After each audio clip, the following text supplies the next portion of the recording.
Hello বন্ধুরা, good morning. Prius লাইফস্টাইলে তোমাদের সকলকে স্বাগত। আশা করি তোমরা সবাই ভালো আছো, আমিও খুব ভালো আছি। আজ নতুন একটা দিন, নতুন ব্লগ শুরু করছি। আর এখন দেখতেই পাচ্ছ আমি রান্না করছি।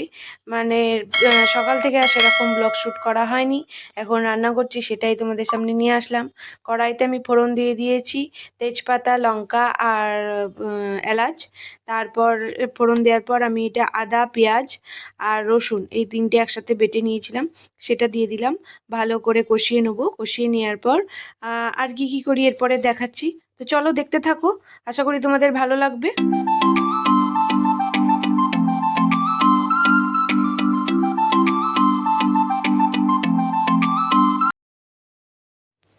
এখন আমার এটা কষানো হয়ে গেছে। তারপরে আরেকটা জায়গায় আমি কাজু বাদাম আর পোস্ত পেস্ট করে নিয়েছিলাম, সেটা এখন এর সঙ্গে ভালো করে মিশিয়ে নেব।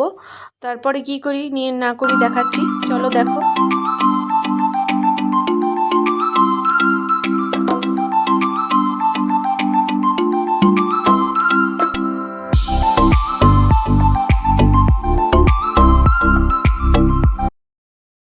তো এটা আমার ভালো মতন মিক্স হয়ে গেছে। এখন আমি এর মধ্যে দিয়ে দেবো হচ্ছে জিরে গুঁড়ো আর ধনে গুঁড়ো। তো হলুদ তো দেবো না, যেহেতু এটা দই কাতলা। তারপরে আর কি করি চলো, এই পাশে ভাত হচ্ছে আর আমি নিজেই ধরে করছি ক্যামেরাটা, তার জন্য এদিক ওদিক হয়ে যাচ্ছে। জানোই তো যে নিজে হাতে ধরে ক্যামেরা দিয়ে করলে খুবই অসুবিধা হয়। আর এই যে দেখো এখন হচ্ছে, কষানো হচ্ছে। এটা কষানো হয়ে গেলে এবার দই দেবো, দই দিয়ে মিক্স করে নিয়ে তারপরে জল দিয়ে দেবো। তো চলো দেখো।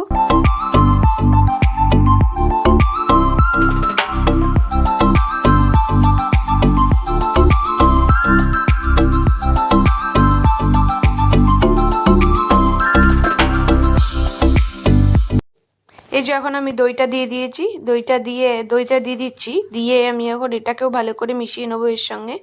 তারপরে জল দিয়ে দেবো। তো তারপরে মাছগুলো দিয়ে দেবো, ফুটবে, তারপরে গরম মশলা দিয়ে নামিয়ে ফেলবো। তো দেখো, তো তোমাদের যদি আমার রেসিপিটা ভালো লাগে তাহলে জানিও, তোমরা বাড়িতে করে খেও। আশা করি তোমাদের ভালো লাগবে। কে কী করলে রান্না আর কাদের কীরকম লাগলো ওরা খেয়ে, সেটা আমাকে জানিও অবশ্যই।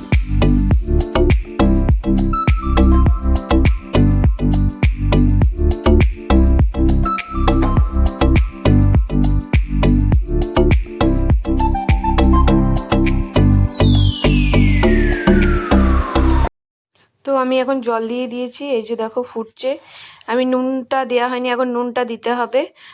তারপরে মাছগুলো দিয়ে দেবো, তারপরে ফুটবে।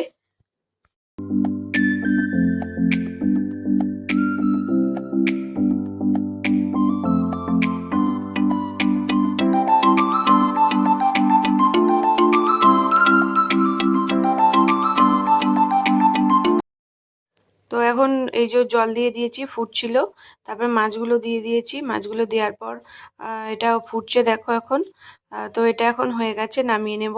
তো দেখতে পাচ্ছ একটু হলুদ হলুদ হয়েছে, কারণ মাছটা নুন আর হলুদ দিয়ে ভাজা হয়ে গেছে, তার জন্য মাছে যে হলুদটা ছিল সেটা এর মধ্যে চলে এসছে, তাই জন্য একটু হলুদ হলুদ হয়েছে। খেতে খুব সুন্দর হয়েছিল, মেয়ের খুব পছন্দ হয়েছে। মেয়ে মাঝে মাঝেই বলছে এখন মা এটা বানিয়ে দাও, মেয়ের খুব ভালো লেগেছে খেতে। আমাদেরও ভালো লেগেছে, কিন্তু মেয়ে তো মাঝে মাঝে বলছে, এই মাছ দেখলেই বলছে মা এইরকম বানিয়ে দাও। তো চলো আজকে দেখতে থাকো।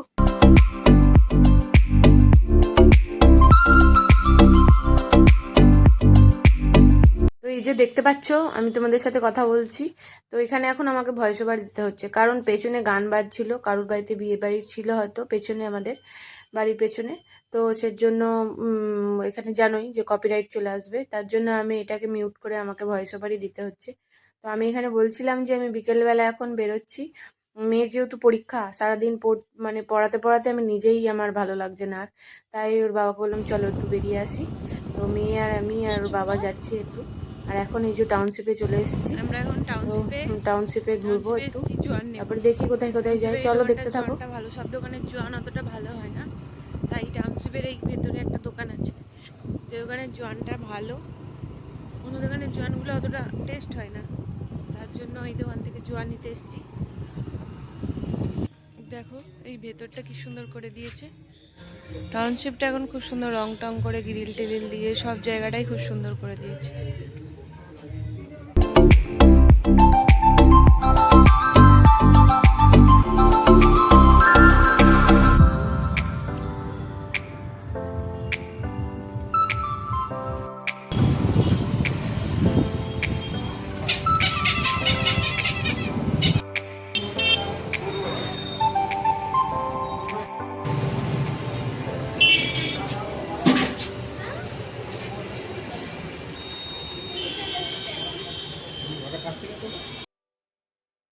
আমরা এখন মিষ্টির দোকানে চলে এসেছি। এখান থেকে কিছু মিষ্টি নেব, গুড়ের রসগোল্লা নেব তার জন্য। আর পাশেই মানে মিষ্টি বানাচ্ছে, গুড়ের রসগোল্লা বানাচ্ছে।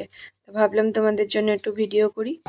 আর এখান থেকে এই দেখো মিষ্টিমুখ দোকানটার নাম, এটা আসাম রোডেই পড়ে। কালীতলার এদিক দিয়ে যেতে মানে আসাম রোড হয়ে যেতে এখানেই পড়ে মিষ্টির দোকানটা। তো এই দোকানটায় ভালো সেল আছে, মিষ্টিটাও ভালো খেতে, আমার ভালো লাগে এই দোকানে মিষ্টিতে, মানে আমাদের বাড়ির সবাই পছন্দ করে। এখান থেকে এই জন্য মিষ্টি নিয়ে নিলাম। এই দেখো একতরফা হচ্ছে, তুলছে, আবার পেছনে হচ্ছে।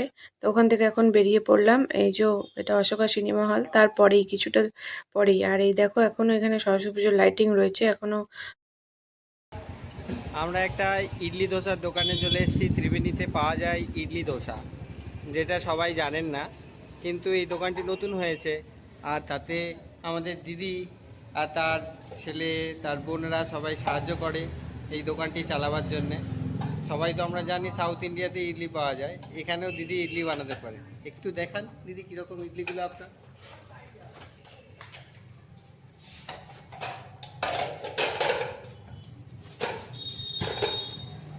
এই দেখুন ইডলিগুলো বেশ সফটই দেখলাম, তার জন্য নিয়ে নিলাম। আর দেখুন সুন্দর করে দিদি নিজের মতন দোকানটাকে সাজিয়েছেন। কদিন আপনি দই বড়াও আছে। কদিন চলছে দিদি আপনার দোকানটা? 2 মাস 15 দিন চলছে। দিদির নিজের উদ্যোগে এটি চালাচ্ছে। আপনারাও আসবেন এখানে। এটা পরে হচ্ছে ত্রিবেণী মগরা রাস্তায়, পেপার হাউসের অপোজিটে। আপনারা যারা খাবেন তারা আসবেন। আর দোকানের নাম হচ্ছে হাঙ্গার হাট, হাংরি হাট, সরি হাঙ্গার না, হাংরি হাট। আপনি কিছু বলবেন দিদি? দিদি লজ্জা পেয়ে গেছে, দিদি কিছু বলবে না। অন্যদিন আরেকদিন আসবো, ধোসা যেদিনকে করবে তখন ধোসাও দেখাবো আপনাদের। দিদির একটা স্পেশাল আছে, দিদির স্পেশাল হচ্ছে ধনেপাতা চাটনি।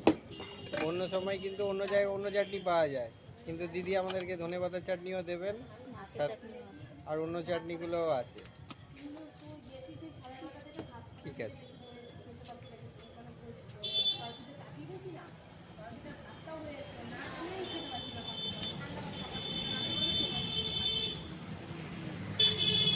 এই অপোজিটেই পেপার হাউসটা আছে, তার অপোজিটে। আগে এই ডান দিকে পতঞ্জলি মেডিসিনের দোকানটা ছিল। আপনাকে দিদি, আপনার নাম কি দিদি? প্রতিমা হালদার। প্রতিমা হালদার। মানে আপনাকে কে অনুপ্রাণিত করলো এইখানে? ভাই? ও, দিদিকে ভাই অনুপ্রাণিত করেছে দোকানটি ইয়ে করার জন্য। আপনার হাজবেন্ড কি করে দিদি? হাজবেন্ড চাকরি করে? দিদির হাজবেন্ডও চাকরি করে, আর দিদি তাও নিজের পায়ে দাঁড়াবার চেষ্টা করছে। ভালো। এই যে আর একটা চাটনি দিচ্ছে আমাদেরকে।